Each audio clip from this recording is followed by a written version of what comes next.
Village made modified tractor Hindi कहानियां। पटियाला के पास एक छोटा गांव रहता था। उस गांव में ज्यादातर लोग खेती बाड़ी पे निर्भर होकर जीते थे। उस गांव में बलबीर सिंह नाम का एक धनवान आदमी हुआ करता था। वो कई तरह के व्यापार करता था। कंस्ट्रक्शन, ट्रांसपोर्ट, इंपोर्ट, एक्सपोर्ट, ऐसे उसके कई तरह के व्यापार थे।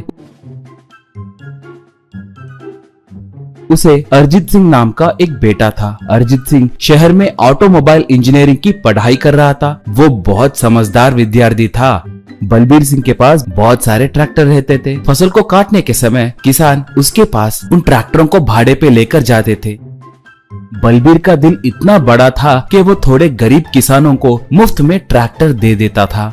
एक बार अरिजीत सिंह पढ़ाई पूरी करके घर को आया। उसे देखकर माँ और पिताजी दोनों बहुत खुश हुए। माँ तब, बेटा, हमारे इतने सारे व्यापार है, फिर भी तुम्हें इतनी पढ़ाई करने की क्या जरूरत थी? हम लोग ही कई लोगों को काम देते हैं। ऐसे में अब तुम जाकर किसी और के पास नौकरी क्यों करोगे? बोली। पिता तब, हाँ बेटा, मेरे भी मन में यही सवाल थे। अब तुम जवाब क्या दोगे? पूछा। बेटा तब, पिताजी, मुझे गाड़ियों पे बहुत दिलचस्पी है। सिर्फ इसीलिए मैंने ऑटोमोबाइल इंजीनियरिंग की पढ़ाई की, मगर किसी के पास काम करने के लिए नहीं। अब से हमारे व्यापार को मैं संभाल लूंगा पिताजी, कहा। माँ और पिताजी दोनों बहुत खुश हुए। माँ तब, गुरुवार का दिन बहुत शुभ है। तब तुम पिताजी के दफ्तर में कदम रखो, सब भला ही होगा। बोली।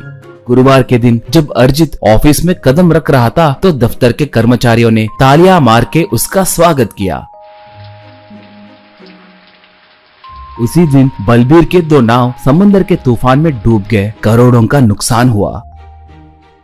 सारे कर्जदार बलबीर के घर के पास आकर पैसों के लिए झगड़ने लगे। बलबीर तब, शांत रहिए, गुस्सा मत कीजिए। मुझे साधारण नुकसान नहीं हुआ है। दया करके मुझे थोड़ा समय दीजिए, सारे कर्ज चुका दूंगा, कहा। एक तब, नहीं, क्या पता इसके अंदर तुम देश छोड़कर चले गए तो हमारा कर्ज चुकाना ही होगा, कहा। तब सब हाँ, कर्ज चुकाना ही होगा कहकर पुकारे। अब बलबीर विवश होकर अपने सारे जायदाद को बेचकर कर्ज भर दिया। सारे ट्रैक्टरों को ले जाने के बाद सिर्फ एक ही ट्रैक्टर बचा था। बलबीर वाले उस ट्रैक्टर में थोड़े सामान रखकर गांव के बाहर आकर एक झोपड़ी डालिए। अरिजीत सिंह अपने ट्रैक्टर के मदद से खेत को जोतते हुए उनके दिए पैसों को लेते हुए घर चला रहा था। एक बार वो ट्रैक्टर भी खराब हो गया। अरिजीत सिंह बहुत मेहनत करके उसकी मरम्मत किया और एक और बार ये खराब हुआ तो इसकी मरम्मत करना बहुत मुश्किल होगा। ये खेत जोतने के लिए बिल्कुल काम नहीं आएगा। इसे किसी और काम पे रखकर पैसे कमाना है, यूं सोचा। इतने में उसके सामने से बाराती जा रहे थे। बारात वाले दुल्हा और दुल्हन को डीजे में गाना बजाते हुए धूमधाम से ले जा रहे थे। तब उसे एक उपाय सूझा। वो अपने ट्रैक्टर को मॉडिफाई करके उसे एक शादी के बारात का ट्रैक्टर बना दिया। उसमें दूल्हा दुल्हन के साथ बैठने का भी इंतजाम करके रखा। उसके साथ साथ उसमें डीजे सेटअप भी लगाया। उसे चलाते हुए गांव में आया। सब उस ट्रैक्टर को हैरान होकर देख रहे थे। वो तब, गांव वालों, ये एक मॉडिफाइड बारात ट्रैक्टर है। इसमें सारे सहूलतें हैं। मैंने खासकर इसे शादियों के लिए ही तैयार किया है। जो पहले इसे बुक करेगा उसके लिए ये मुफ्त है, कहा। ऐसे वो ट्रैक्टर पे पहली बारात ले गए। लोगों को वो बहुत पसंद आया।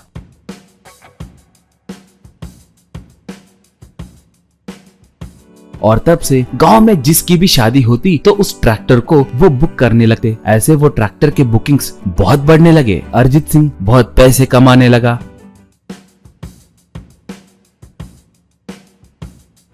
धीरे धीरे एक अच्छा घर और कार खरीदकर माँ और पिताजी को अच्छे से देखने लगा।